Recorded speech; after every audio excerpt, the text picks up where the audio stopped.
지금 이 순간 지난 한 해를 돌아보면서 작년에 히트했던 CCM 노래 중에서 송경민 목사가 작사하고 찬양했던 은혜라고 하는 가사가 생각납니다. 모든 것이 은혜였다. 내가 누려왔던 모든 것들이 당연한 것 아니요 은혜였소 라는 곡으로 노래로 시작되는 이 찬송을 들으면서 그런 생각이 들어요. 우리가 무심히 지나왔던 일상들이 너무나 큰 은혜였다는 것.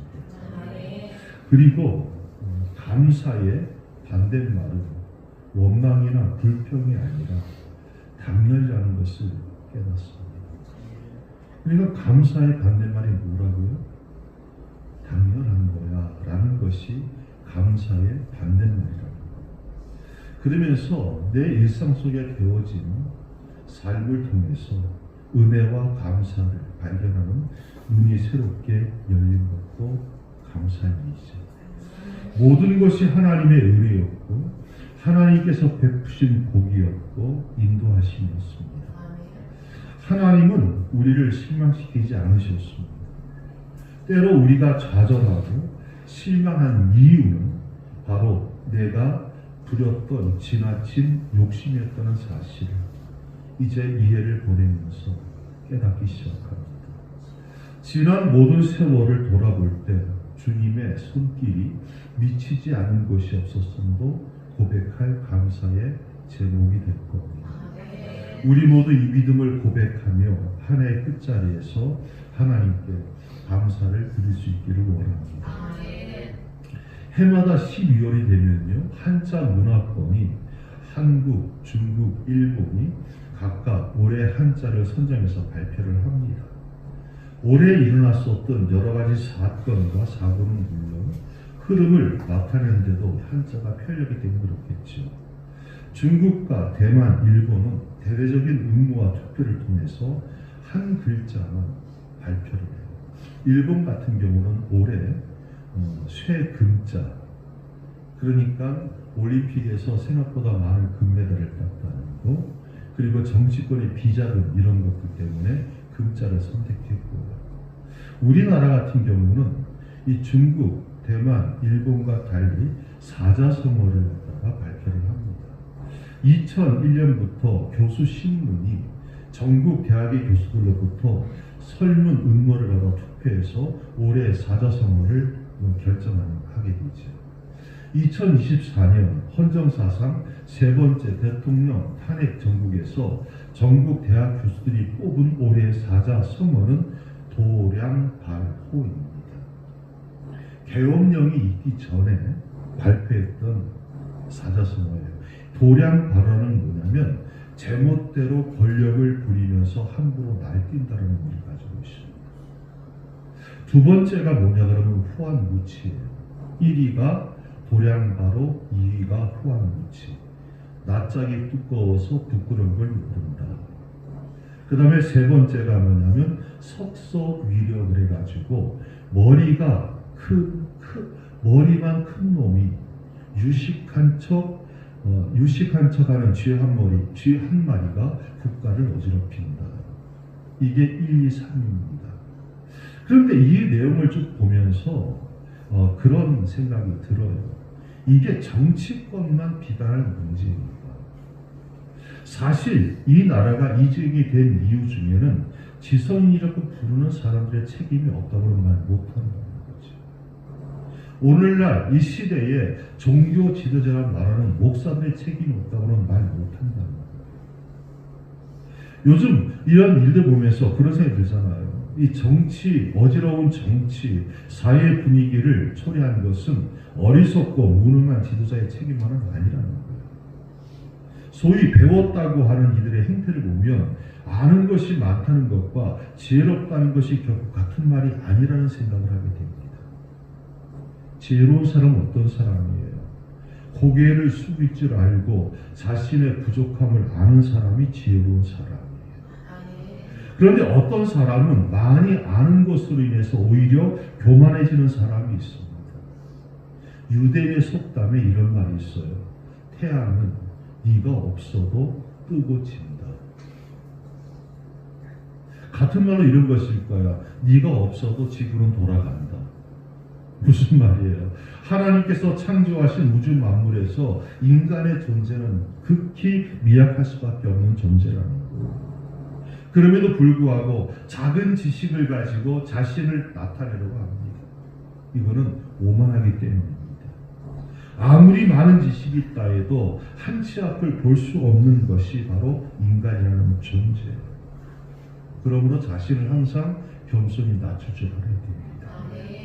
제가 어느 나라인지는 봤는데 정확하게 찾다가 못 찾았는데, 한 나라에서 이분이 뭐 하는 분이냐면 그 소위 말하는 야채만 채식주의자로 살면서 절제하는 삶을 살아갑니다. 이분이 특별히 텔레비전 대담에 나왔습니다. 인터뷰를 하는 거예요. 저는 몸에 좋은 건 좋지 않은 건 안 먹습니다. 고기는 몸에 해롭습니다. 야채는 먹습니다. 저는 제 건강을 잘 관리해서 100살, 150살까지 하는 게 목표입니다. 그리고는 방송 끝나고 나면 심장마비로 죽었습니다. 여러분, 사람은요 열심히 노력할 뿐이지 한치 앞을 볼 수가 없는 거예요. 그 사실을 아는 사람이 겸손합니다. 하나님 뭐라고 하셨어요? 잠언서 3장 34절 거만한 자를 비우시며 겸손한 자에게 은혜를 베푸신다라고 했습니다. 또 잠언서 18장 12절에 보니까 사람의 마음의 교만은 멸망의 성공이요 겸손은 존귀의 길잡이라고 했습니다. 여러분 겸손하시기 바랍니다. 제가 여러분들에게 이렇게 얘기하지만 사실 또 따져보면 되게 교만한 사람. 근데 이 교만이라는 것은 여러분 시와 때를 가리지 않는 것 같아요. 제가 여러분들에게 그런 말씀 드렸나 모르겠는데, 제가 대학교를 졸업받고 그 다음날 바로 살에 올라 40일 금식했다고 했잖아요. 그러면 40일까지 딱 끝났어. 내일이 40일이야. 그럼 어떤 마음이 들 것 같아요? 감사하고 그럴 것 같지? 그때 제 마음속에 이렇게 생각이 들었어요. 하루만 더 금식할까? 예수님 40일, 나 41일. 야, 제가요 그때 정신이 번쩍 들었어요. 인간이 이럴 수도 있구나. 지금 40일을 금식해서 모든 혈육이 욕정이 다 죽은 상태인데 이 와중에서도 이런 교만함이 있을 수도 있고, 여러분 은혜의 자리에 있을 때 겸손을 확실하게 배우시기를 바랍니다. 인간은요 시와 때를 가리지 않고 얼마든지 교만하고 오만할 수 있는 존재라는 사실을 깨달았습니다. 열왕기상 3장 4절 11절에 보면 솔로몬이 왕이 되고 난 다음에 기브온에서 1천 번제를 드리지. 1천 번제를 드리고 난 다음에 그날 밤 솔로몬의 꿈에 하나님께서 나타나셔서 말씀하죠. 내가 너에게 무엇을 주고 너는 구하라. 솔로몬이 뭐라 그래요? 나의 하나님 여호와여, 주께서 종으로 종의 아버지 다윗을 대신하여 왕이 되게 하셨사오나 종은 작은 아니라 출입할 줄을 알지 못하고 주께서 택하신 백성들 가운데 있나이다. 그들은 큰 백성이라 수요가 많아서 셀 수도 없고 기록할 수도 없사오니 누가 주의 이 많은 백성을 재판할 수 있사오니까. 듣는 마음을, 무슨 마음? 겸손한 자가 듣습니다. 듣는 마음을 종에게 주사 주의 백성을 재판하여 선악을 분별하게 하옵소서. 지혜를 구했습니다.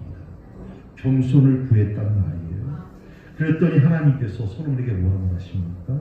네가 너 자신을 위해서 장수하기를 구하지 아니하고 부함도 구하지 아니하고 자기 원수의 생명을 멸하는 것도 구하지 아니하고 오직 송사를 듣고 분별하는 지혜를 구하였으니 내가 너의 말대로 하여 너에게 지혜롭고 총명한 마음을 주노니 내 앞에도 너와 같은 자가 없었거니와 내 뒤에도 너와 같은 자가 일어남이 없으리라.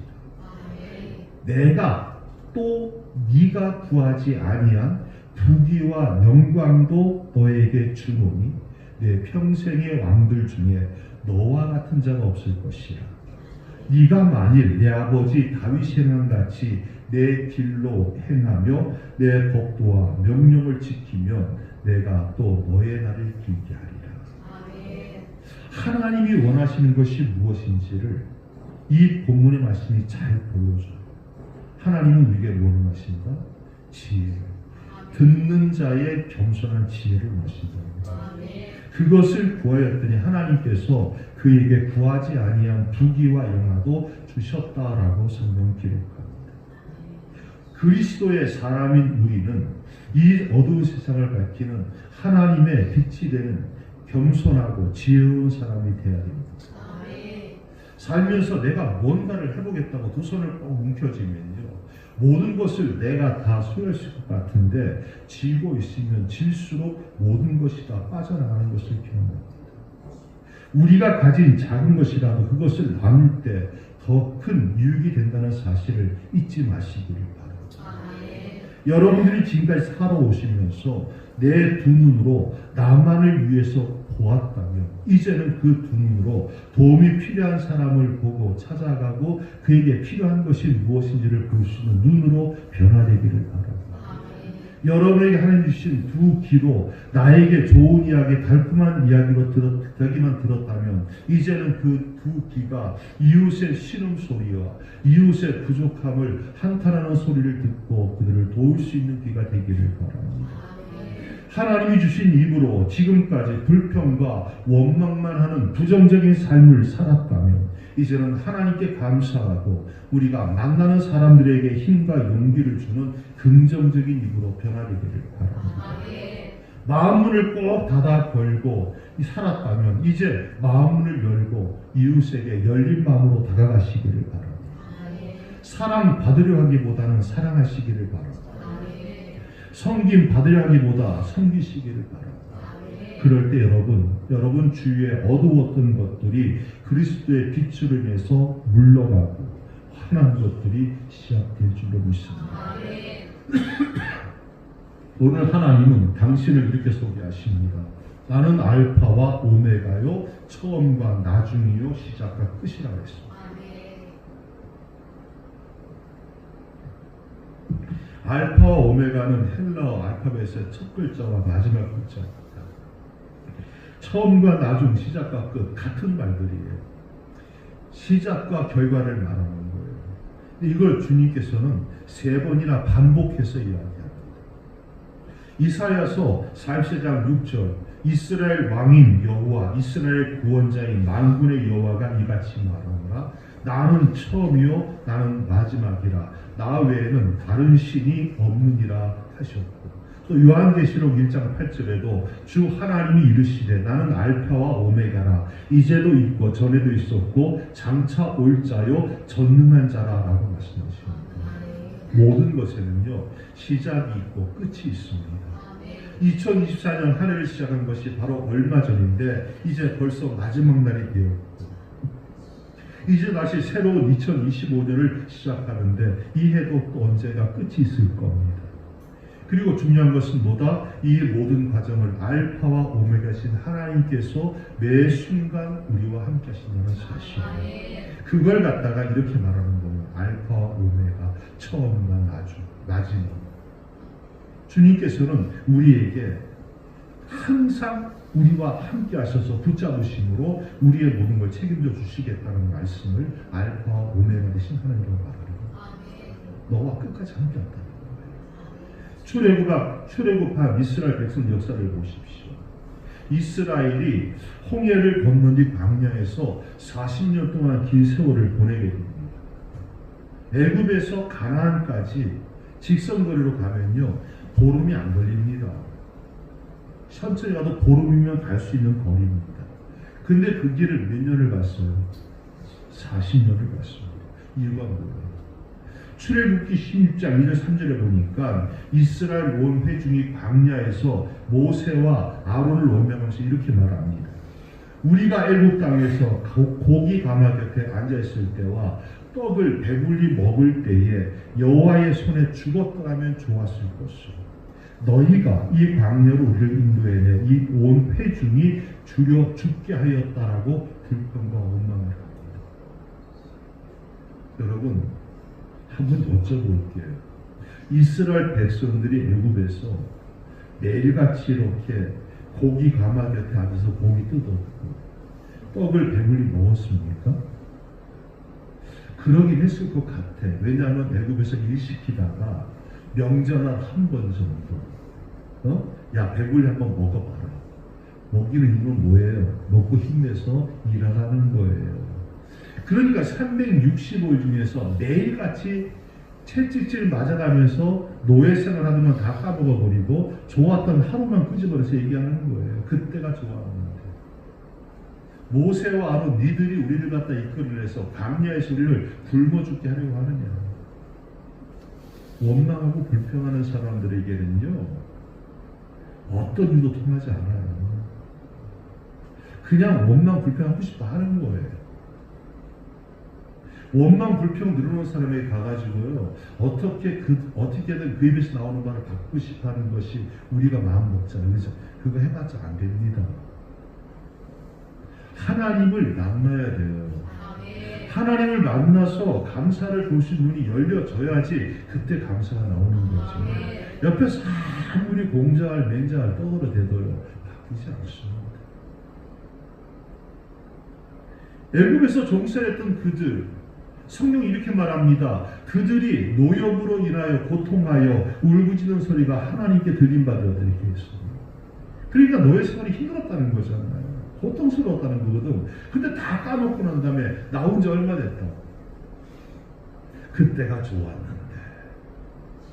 그때 차라리 하나님을 죽였더라면 좋았을 뻔했는데 왜 우리를 여기 불러내서 우리를 굶겨 죽게 하려고 하느냐 원망했습니다. 그뿐입니까? 민수기 13, 14장에 보면 바람강야 가데스에 이르러 모세가 이스라엘 지파 12지파에서 한 사람씩 뽑아가지고 그들을 가나안 땅을 정탐하도록 만들잖아요. 40일 동안 하나님께서 그들의 조상이 약속한 가나안 땅을 정탐하고 돌아와 결과를 보고합니다. 그때 여호수아와 갈렙을 제외하고는 함께 갔던 사람들이 이렇게 보고합니다. 우리는 능히 올라가서 그 백성을 치지 못하고 그들은 우리보다 강하니다 하고 이스라엘 자손 앞에서 그 정탐한 땅을 악평하여 이르되 우리가 두루다니며 정탐한 땅은 그 거주민을 삼키는 땅이요 거기서 본 모든 백성은 신장이 장대한 자들이며 거기서 네피림 후손인 아낙 자손의 거인들을 보았나니 우리는 스스로 보기에도 메뚜기 같으니 그들이 보기에도 그와 같을 것이라고 악평을 쏟아놓습니다. 이 악평을 들은 회중이 어떻게 합니까? 소리 높여 부르짖으며 밤새도록 통곡하고 모세 아론을 원망하며 우리가 애굽 땅에서 죽었거나 이 광야에서 죽었으면 좋았을 것을 어찌하여 여호와가 우리를 그 땅으로 인도하여 칼에 쓰러지게 하려는가? 우리 처자가 사로잡히니 애굽으로 돌아가는 것이 낫지 않냐고. 전에는 먹을 것이 없어 굶어 죽었다고 원망만 하다가요 이제는 뭐냐면 돌아가재. 지도자를 뽑재. 그리고는 민수기 14장 4절에 보면 이렇게 말해요. 우리가 한 지휘관을 세우고 애굽으로 돌아가자. 하나님 뭐라 그러시죠? 하나님께서 이렇게 말합니다. 내가 그들의 조상들에게 맹세한 땅을 그들은 결단코 보지 못할 것이요 또 나를 멸시하는 사람은 단 한 사람도 그것을 보지 못하리라. 그리고는 홍해길을 따라 광야로 들어가게 하시고 여호와께서는 모세와 아론에게 이렇게 말하죠. 나를 원망하는 이 회중께 내가 언제까지 참아야 되겠느냐. 여러분 하나님이 모세에게 이렇게 말해요. 내가 언제까지 참아줄 거야. 이것들을 내가 계속 데리고 있어야 되겠냐. 다 쓸어버리는 것이 낫지 않겠냐. 차라리 광야의 돌멩이로 내가 새롭게 만드는 게 낫지 않겠냐 이 말씀이죠. 그리고 말씀하기 이렇게 말하죠. 하나님이 하시는 말씀이에요. 내 삶을 두고 하나님이 당신의 삶을 두고 맹세하는 거예요. 너희 말이 내 귀에 들린 대로 내가 너희에게 행하리라.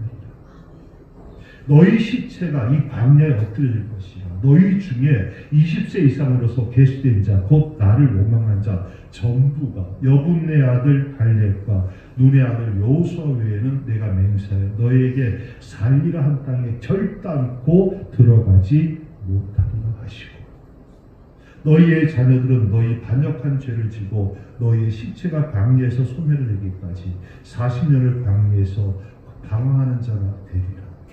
너희는 그 땅을 정탐하는 날수인 40일을 하루를 1년으로 쳐서 40년간 너희의 죄를 담당하리. 너희는 그제서야 내가 싫어하면 어떻게 되는지 알리라. 두려워하리. 내가 너희를 싫어하면 너희가 어떻게 되는지 너희가 알리라. 결국은 뭐예요? 말한 대로 광야에서 다 죽어서 썩어질 것이라는 말이에요. 이스라엘 백성은 처음과 나중 대신은 여호와 하나님을 언약을 믿지 않고 불순종하고 원망불평하다가 언약의 땅 가나안 눈앞에 두고 광야에서 소멸되고 거기서 죽음을 맞게 된 거예요. 그들이 정탐한 가나안 땅은 젖과 꿀이는 땅이라는 걸 그들이 직접 보았어요? 안 봤어요? 직접 보았잖아요. 제가 여러 가지 말씀드렸잖아요. 성경에 보면 그 땅에 포도송이를 들고 왔는데 두 장정이 짝대기에 끼워서 들고 왔다. 성경 말씀이니까 믿긴 해야 되겠는데, 포도송이가 얼마나 크면 한 송이를 갖다가 막대기로 끼워가지고 돼지 잡아가지고 한 것처럼 그러고 왔습니다. 실적으로 지금도 이스라엘 가면요, 그 나라도 관광청이 있잖아요. 우리나라 관광부가 있는 것처럼 관광청이 있거든. 관광청 그 표식이 뭐냐면 두 사람이 막대기에다가 포도송이 끼고 걸어가는 게 그 표식이에요. 가이드가 그렇게 한테 얘기했어. 그걸 그들이 보고 왔잖아요. 약속의 땅이 이렇게 기름진 땅이고 복된 땅인 거 보고 왔잖아요. 근데 그들은 그걸 보았지만은 무엇 때문에 그걸 잊어버렸느냐? 그 눈앞에 보이는 견고한 성, 안악자손, 장대한 안악자손, 이것들의 현실의 문제를 보니까 하나님이 약속하신 땅이 뭐냐면 우리를 살피는 땅이 되었다라고 이야기를 합니다. 그들은 눈앞에 보이는 문제 때문에 스스로 메뚜기 같다고 좌절했고 포기함으로 하나님의 언약을 어기고 종살했던 애굽을 그리하고 애굽으로 돌아가려고 했다는 거예요. 여러분, 믿음의 사람은 위를 보고 가는 자예요. 뒤가 아니고 앞을 보고 나가는 자가 믿음의 사람이에요. 히말라야에 가면요 산지가 있잖아요. 근데 산지에서도 거기도 양을 키우는 사람들이, 짐승 키우는 사람 살단 말이에요. 근데 이 사람들이 가축을 키우면 가축을 갖다 서로 매매할 거 아니에요. 우리 양문사님이 옛날에 소 키우셔야 됐는데 소를 키워서 팔고 사잖아요. 소를 팔고 살 때 뭐 봅니까? 뭐 이빨도 보고, 그 다음에 또 이렇게 눈도 까지려 보고, 살집이 얼마나 있는가 보고, 이런 거 다 보죠. 이걸 보고 가격을 매겨요. 근데 히말라야 산지 사는 사람들 그렇게 가격을 안 먹인대요. 일단 양을 풀어놓고 양이 풀 뜯는 걸 보는 거예요. 그래서 그걸로 가치를 매기는데, 양이 여기서 산 쪽을 보고 풀을 뜯으면서 먹고 올라가잖아요. 이거 비싸게 가격을 쳐준대요. 근데 양이 아래쪽을 보고 풀을 내려가잖아요. 그러면 가격을 안 준다. 이유가 뭐냐? 히말라야는 풀이 귀합니다. 내려가면 갈수록 없다 그래요. 그러니까 아래를 보고 계속 내려가는 습성이 든 양은 분명히 먹을 게 없어서 굶어 죽을 날이 온다는 거예요. 근데 위를 보고 가는 양은 힘들어도 계속 먹을 걸 찾아가기 때문에 살 수 있는 확률이 또 없다는 거예요. 여러분, 저는요 이 이야기를 해서 그런 생각이 들어요. 우리도 마찬가지라는 거지. 사람들은 누구나 차곡차곡 하나하나 쌓아가는 것보다 한순간 지위감 없고 소유감 많은 데서 인생을 시작하는 경향이 있어요. 힘들고 도망치고 싶은 순간이 올라가려고 하는 사람에게 끊임없이 닥치기 때문에 올라간다는 건 쉬운 게 아니거든요. 여러분 중에 혹 지금 힘들고 그래서 도망치고 싶은 상황 속에 있는 분 계십니까? 포기하지 마세요. 지금 보내고 있는 고통의 시간이 성공을 위한 삶의 자양분이 될 것을 의심치 마시기 바랍니다. 인생 살면서 고된 상향의 길을 포기하고 안이한 한양만을 추구한다면 그 사람은 삶의 진가를 모르는 인생이 되기 십상입니다. 그리고 무엇보다 매 순간 하나님께서 당신의 손을 붙잡고 계시다는 사실을 잊지 마시기를 바랍니다. 믿음의 길은 물러가는 거 아니에요. 믿음의 길은 앞으로 나아가는 거예요. 믿음의 길은 내려가는 거 아니에요. 믿음의 길은 올라가는 거예요. 성경을 보면 믿음의 사람들에 대해서 실패를 경험할 때 항상 나오는 말이 있어요. 그들이 내려갔다. 그죠? 내려갔더니 그곳에서 환난이 기다리고 있었다. 근데 내려간 이유가 뭐냐면 지금 내가 거하고 있는 것이 어렵고 힘든 삶이 왔기 때문에, 가뭄이 왔고 고난이 왔기 때문에 살기 위해서 내려갔더니 내려간 그곳에 뭐가 있었다? 더 큰 환난이 있었다. 나오미를 보십시오. 가뭄이 들어서 살려고 내려갔다가 남편 잃고 두 아들 잃어버리고 과부가 돼서 올라옵니다. 내려가면 죽습니다. 신앙의 길은 그런 거예요. 힘들고 어려워도 끊임없이 예수 그리스도를 바라보면서 앞으로 나아가시고 올라가시기를 축원합니다. 그리스도의 사람은 지난 일에 연연해하지 말아야 됩니다. 세상에서 즐기던 것들에 매이거나 붙들리면 안 됩니다. 오직 주님만 따라가야 됩니다. 그것이 우리가 사는 길이고 우리가 가야 될 영원한 생명이라는 사실입니다. 이제 가는 해를 보내고 새해를 맞이합니다. 새해를 맞이하면서 우리 앞에 닥쳐올 일들을 바라보며 힘차게 나아가시기를 바랍니다. 2025년에 하나님의 놀라운 은혜가 임하고 앞으로 우리의 생애에 큰 복이 임할 것을 기대하고 바라보시기를 바랍니다. 우리를 위해서 예비하신 하늘나라의 상을 바라보고 앞으로 힘차게 나아가시기를 바랍니다. 믿음의 사람은요, 어떤 사람이냐면 지난 과거에서 교훈을 얻습니다. 그리고 지금의 순간을 중요하게 여깁니다. 하나님의 말씀에 순종하면서 내일을 준비하고 하나님의 선한 일을 행하며 우리의 믿음 생활을 더욱더 바르게 하며 살아가는 것이 믿음의 성도의 삶입니다. 여러분 지난 한 해 동안 우리에게 힘과 위로가 되었던 분들이 있다면 잊지 말고 깊이 감사하시기 바랍니다. 혹 여러분의 마음에 상처와 아픔을 준 사람들이 있다면 용서하고 품으시기 바랍니다. 그게 주님의 마음입니다. 성도와 화목하고 사랑해야 됩니다. 그렇게 사는 것이 믿음의 사람이 살아가는 방법입니다. 이제 새해를 시작하면서 지난 것에 연연해 있다면, 지난 세월에 붙잡혀 있다면 새해가 무슨 의미가 있겠습니까? 지난 세월을 돌아보며 주의 도움과 함께 달려왔던 사도 바울은 이렇게 고백하지요.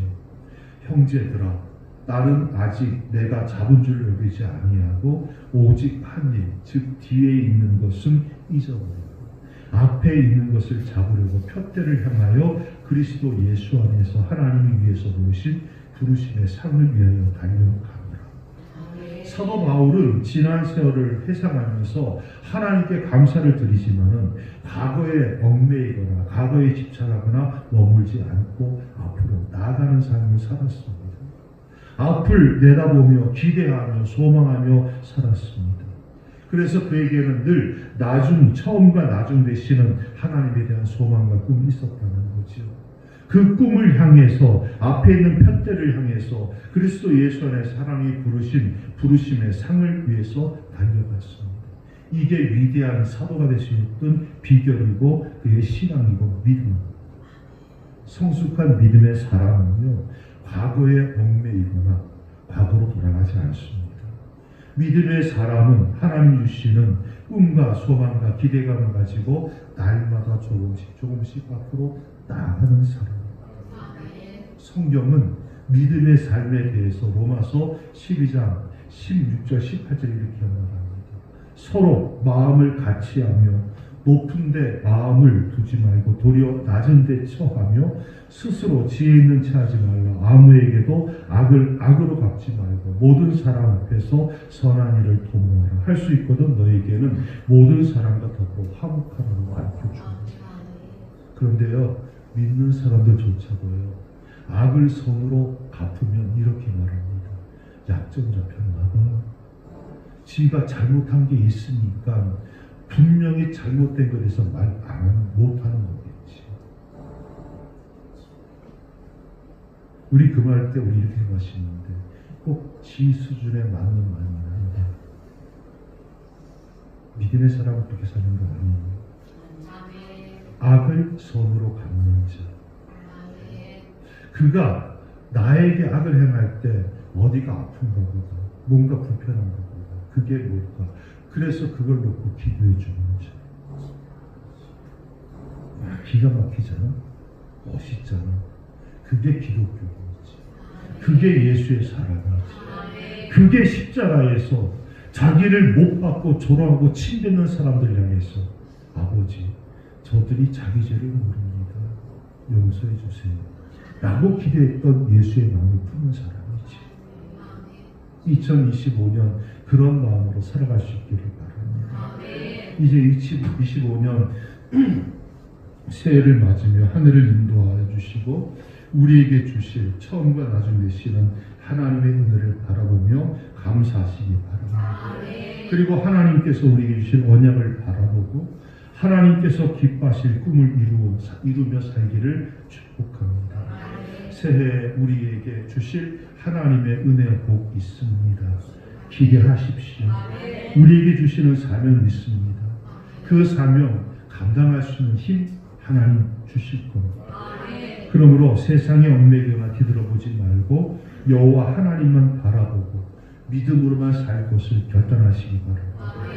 그리고 성도들과 우리 이웃들과도 좋은 관계를 맺고 서로 위로하고 격려하고 용서하고 사랑하면서 믿지 않는 이웃들에게 복음을 전하고 또 믿음의 길로 인도할 수 있는 한 해가 되기를 바랍니다. 새해를 맞이하는 우리 수성교회 성도들과 여러분의 가정에 처음과 나중 되신 하나님께서 인도하시고 은혜와 복을 내려두시고 모두를 강건하게 해주실 것을 주의 이름으로 간절히 축복합니다.